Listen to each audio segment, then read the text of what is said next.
శుభవార్త జర్నలిస్టు కావాలనుకుంటున్నారా? ఆంధ్రప్రదేశ్ తెలంగాణలో ఏఏబీ news channel Akbaruddin Owaisi గారు ఏవైతే అడిగినారో అన్ని చెప్పిన అధ్యక్షుని. He was not there in the house. I have clarified every one point which he has asked. Number one. Number two,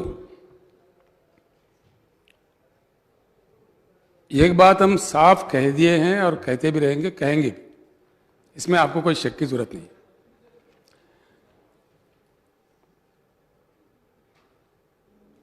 दलित बंधु 10 लाख दिए जाने के बाद हर वो कार्यक्रम अब दलित के लिए जो जारी है वो मुसलसल चलता रहेगा. उनसे ना रेशन कार्ड छीनेंगे, ना स्कॉलरशिप छीनेंगे, ना कोई चीज़ छीनेंगे, वो चलता रहेगा. इसमें आपको किसी को कोई शक का जरूरत नहीं है. अब रहा 3 एकड़ का बात. हमने कभी वो वायदा किया ही नहीं. हाँ, ये बात सच है. कुछ लोग कहते हैं ऐसे. जब दलितों की तरक्की की बात हो रही थी, मैंने असेंबली में कहा है, आई एम ऑन रिकॉर्ड, हमने ये कहा अगर जमीन जिरायती दिया जाता है किसी भी शख्स को या किसी फैमिली को, चाहे दलित हो कोई भी हो, जो सो कॉल्ड लैंड असाइनमेंट है, गुज़िश्ता सरकारों ने जो असाइनमेंट किया है वो मोस्ट अनसाइंटिफिक है. अगर दिया भी जाता है सरकार की तरफ से, क्यों दिया जाता है? वो एक इकोनॉमिक यूनिट बने, उस फैमिली की तरक्की के लिए काम आए. लेकिन इस प्रकार का असाइनमेंट दिया गया, किसी को 2.5 एकड़ दिया, किसी को 1 दिया, किसी को आधा एकड़ दिया. लेकिन समझा जाता था ये, it was clearly understood by the studies that the minimum agriculture land should be 2.5 to 3 acres. उसको लेके मैंने ये कहा था जरूर कि अब से जो भी जमीनात दलितों के लिए दिया जाएगा, उनके पास एकड़ है तो 2 एकड़ खरीद के दिया जाएगा, 2 एकड़ है 1 एकड़ खरीद के दिया जाएगा, 1.5 एकड़ है तो और 1.5 एकड़ दिया जाएगा. ये मैंने वादा किया था. हमारे मैनिफेस्टो में भी यही लिखा हुआ है. हम जो भी करते हैं अकबर साहब यूं ही नहीं करते, समझ के करते हैं, बिल्कुल समझ के करते हैं, समझदारी से करते हैं. और उसको हमने प्रयास चलाया. 7 लाख हमने कोई यूनिट नहीं बनाया था. खरीदते खरीदते किसी जगह खम्मम जिले में ही 7 लाख भी 1 एकड़ के लिए देना पड़ा उस समय. तो उस प्रकार से भी कुछ लोगों को दिए. उस प्रकार के प्रयास में एक 16,000 एकड़ हमने अभी तक दलितों को दिया है. इसके बाद में आज के हालात में जमीन ना मिल रही है, ना सरकार के पास बची हुई है जितना ज्यादा सबको दे सके. सब खत्म कर दिया असाइनमेंट्स में पीछे. इससे पहले भी आपके आने से पहले भट्टी विक्रमार्का साहब बोल रहे थे कि असाइनमेंट कमिटीज नहीं बैठे. जमीन है तो असाइनमेंट कमिटी है, जमीन है ही नहीं. सरकार खुद अक्वायर कर रही है अपने जरूरियात के लिए, पब्लिक पर्पज के लिए. लाखों एकड़ अक्वायर करना पड़ रहा है सरकार को. तो ये जमीन के हालात है. और उनको 10 लाख का बेनिफिट मिलने के बाद जरूर आज जो चल रहे हैं, ऐसा नहीं है कि 10 लाख से ही उनका घर सोना हो जाएगा. एक रास्ता बनेगा उनका तरक्की का. चलते चलते फिर हम ही लोग बात करेंगे इसी हैवान में, डेफिनेटली रिव्यू करेंगे. उसके बाद हम निर्णय लेंगे उस प्रकार का. लेकिन अब जो भी उनके लिए जारी है, वो स्कॉलरशिप हो, रेशन कार्ड हो, कोई और सुविधा हो, वो चलता रहेगा. कोई किसी चीज को उनसे लिया वापस नहीं लिया जाएगा. दूसरी बात यह है, जहां तक मुसलमानों की बात है, पहले से बहुत बेहतर तरीके से हमारे सरकार काम कर रही है. वो तालीमी मामले में हो, कुछ और मामले में हो, हम काम कर रहे हैं. कुछ हद तक उसके नतीजे भी पाए जा रहे हैं. स्कॉलरशिप में भी बढ़ोतरी दिए, IAS IPS कंपटीशन के लिए उनको पैसे दे रहे हैं, ट्रेनिंग के लिए भी दे रहे हैं, कहीं अन्य जगह भी दे रहे हैं. हाँ, ये बात जरूर है, हम सबको गौर करना है. बजट में कुछ कटौती हुई, स्कीम्स में कुछ कटौती हुई, सिर्फ मुसलमानों के लिए नहीं, सबके लिए हुआ है. Because of corona it has very badly hit us. लेकिन अभी हमारा ग्रोथ फिर से जोर पकड़ा है. मैं आपको यकीन दिलाता हूं, जो हम वायदा करते हैं डेफिनेटली उसको निभाते हैं. थोड़ा समय लगेगा आगे पीछे, और कोरोना जैसा में तो कई रियासत है जो अभी भी प्लस में नहीं आए।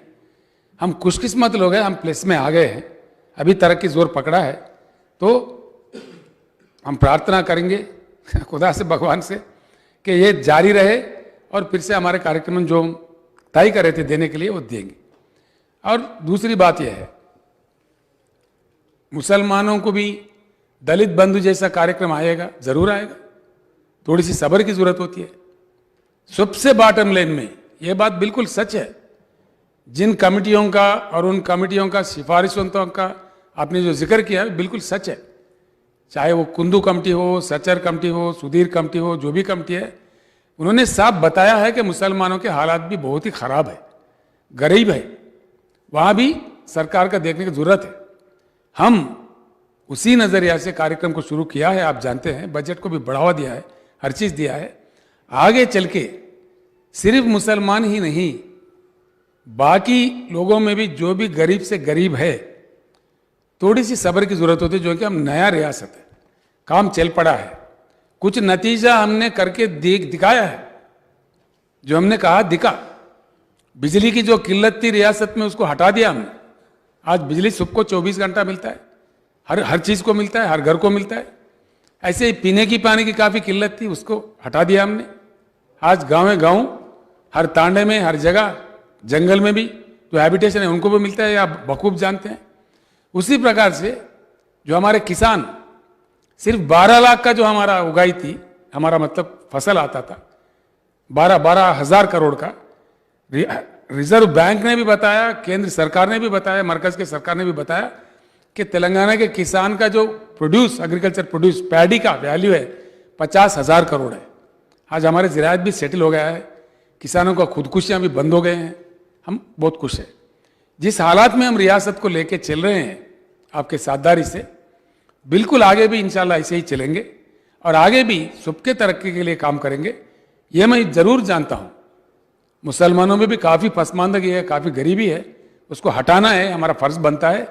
और हम ये देखना चाहते हैं, मैं एक बात आपको पक्का कहता हूँ, हमारे दिल से कहते हैं कि तेलंगाना के हर शख्स के चेहरे पे एक सुनहरा तेलंगाना नजर आए, एक अच्छा मतलब हंसता खिलता फुलता हर फैमिली, वो चाहे मुसलमान हो, दूसरे हो, दलित हो, हमारे बीसी भाई हो, हमारे ओसी में गरीब हो, हर किसी को मिलना चाहिए।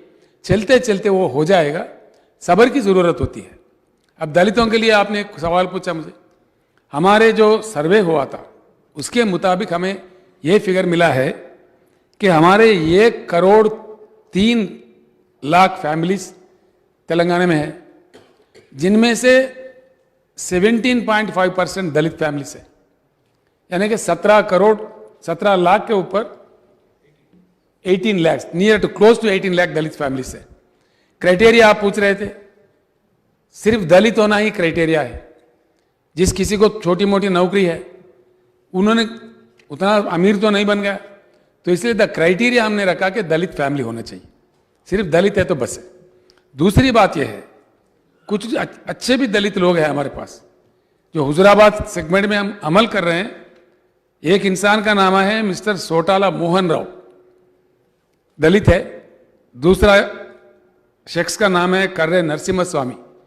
ये दोनों भी सरकारी मुलाजिम थे, दोनों भी रिटायर्ड एम्प्लॉइज है।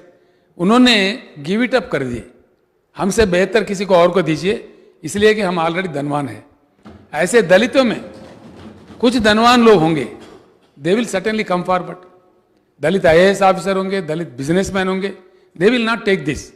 आई believe if they are coming forward it is welcome. ये 2 लोग आए हुजूराबाद में, अभी जहाँ इंप्लीमेंट हो रहे हैं, और भी कुछ लोग आ सकते हैं, तो इसलिए मैं उनको भी थैंक्स देता हूँ। दलित होना ही इसका क्राइटेरिया है, जो कि सारे के सारे गरीब है। आप जानते हैं 95%, 96% तक गरीब लोग हैं। कुछ लोगों को जो सरकारी मुलाजिम मिला, ऐसे लोग कुछ उनका थोड़ा बहुत हालत ठीक है। ये बात फिर एक बार मैं दोहराना चाहूँगा। कल विस्तार रूप में आपने चर्चा किया, मैं किसी और वजह से नहीं था, पूरे मेरे पास रिपोर्ट आ गई है।